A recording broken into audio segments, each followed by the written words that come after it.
Cabcabin United Methodist Church, Dolores Extension, Cabcabin, Mariveles, Bataan, awards this certificate of recognition to ang pangalan ng person in grateful recognition of her loving concern and dedication to serve our Lord Jesus Christ through His church.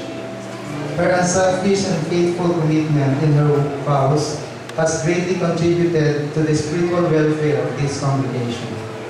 Given this 14th day of October 2012, during the 59th anniversary of Cabcabin United Methodist Church, Cabcabin, Mariveles, Bataan.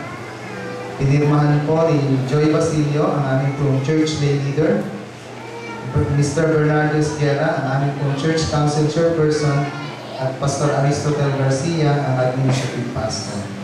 Ang una pong pagkilala ay binibigay po natin sa ating pong kapatid na Cora Granados. Palakpakan po natin.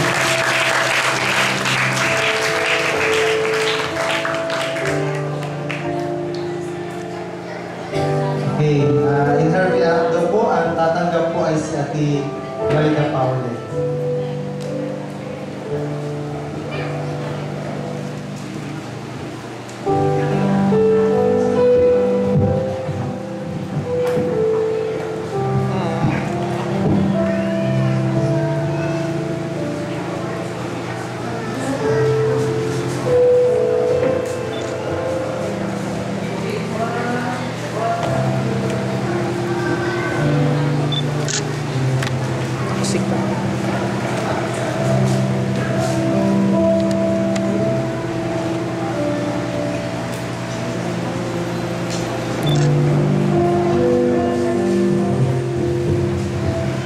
Ang isa pa pong hinilingan natin na tatawagin natin at bibigyan po ng ganito ring parangal ay ang kapatid na Lina Paule Araba.